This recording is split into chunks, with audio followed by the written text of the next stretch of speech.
अस्सलामु अलैकुम रहमतुल्लाहि वबरकातुह। रोज़े के चंद ज़रूरी मसाइल जो आमतौर पे लोगों के साथ पेश आते हैं या फिर बार बार पूछे जाने वाले सवालात हैं या फिर जिनके बारे में लोग शक में पड़े रहते हैं कि इससे रोज़ा टूटेगा या नहीं, तो इंशाअल्लाह इस वीडियो में हम ऐसे ही 3-4 मसाइल का जिक्र करेंगे। आपसे गुजारिश है कि इस वीडियो को सुनने के बाद आप ज़रूर लाइक करें, अपने दोस्त और अहबाब को शेयर करें और चैनल को सब्सक्राइब ना किए हों तो चैनल को ज़रूर सब्सक्राइब कर लें। पहला सवाल ये था कि पानी के अंदर अगर किसी ने हवा खारिज किया तो इससे रोज़ा टूटेगा या नहीं। इसी तरह अगर हवा खारिज करने से क्या रोज़ा टूट जाता है या नहीं।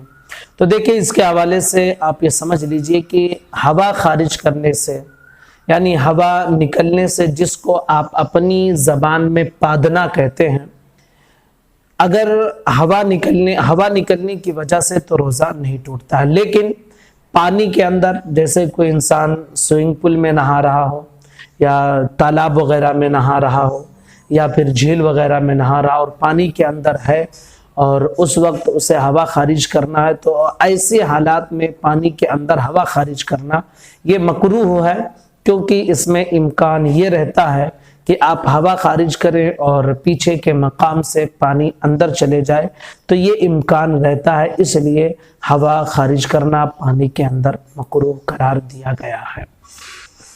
मुंह के अंदर थूक इकट्ठा करना कैसा है। से हमारा मुंह होता है तो कभी कभी ऐसा होता है कि कुछ लोग मुंह के अंदर बहुत सारा थूक जमा करके रखते हैं।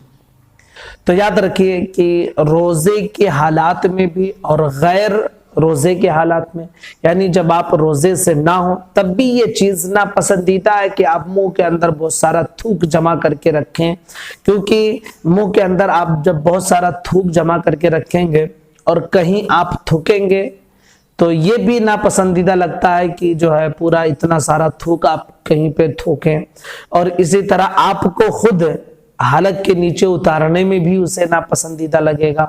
तो रोजे के हालत में ना हो तब भी ये नापसंदीदा है, और रोजे के हालत में इस तरह मुंह में थूक इकट्ठा करना ये तो और ज्यादा नापसंदीदा है। हाँ, मुंह के अंदर जो थूक नॉर्मली पैदा होते हैं, आप उसे निगल रहे हैं या थूक रहे हैं तो इसमें कोई हर्ज नहीं है, जो नॉर्मली आमतौर पे लोगों के मुंह में रहता है। लेकिन जमा करना ये एक अलग चीज है और नॉर्मली जो हमारे मुंह में थूक रहते हैं ये एक अलग चीज है।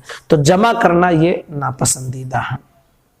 इसी तरह ये एक साहब का सवाल भी था कि हजरत, कुछ लोग ये कहते हैं कि दोपहर के बाद मिसवाक करना मकरूह है, तो ऐसा क्या मसला है। तो देखिए भाई, रोजे की हालत में ना हो तब भी मिसवाक करना सुन्नत मुबारका है। हुजूर सल्लल्लाहु ताला अलैहि वसल्लम की बहुत प्यारी सुन्नत है।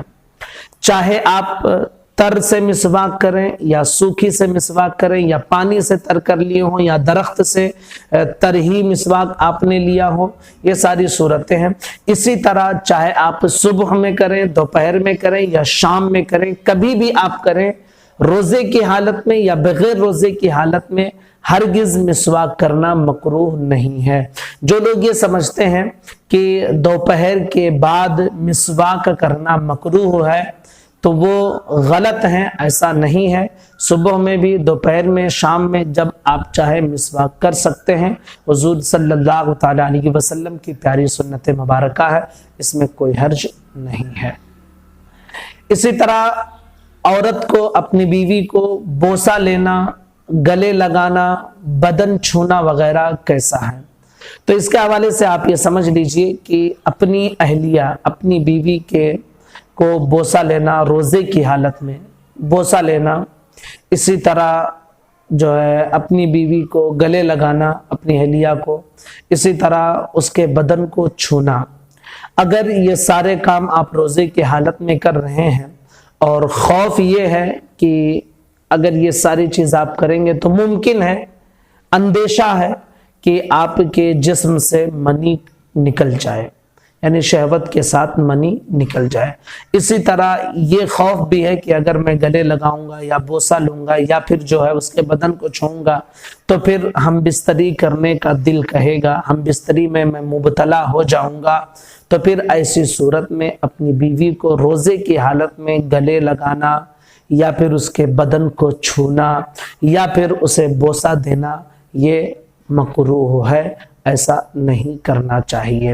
اور اگر کسی نے بوسہ دیا یا گلے لگایا یا اس کے بدن کو چھوا اور شہوت کے ساتھ منی نکل گئی تو روزہ ٹوٹ جائے گا۔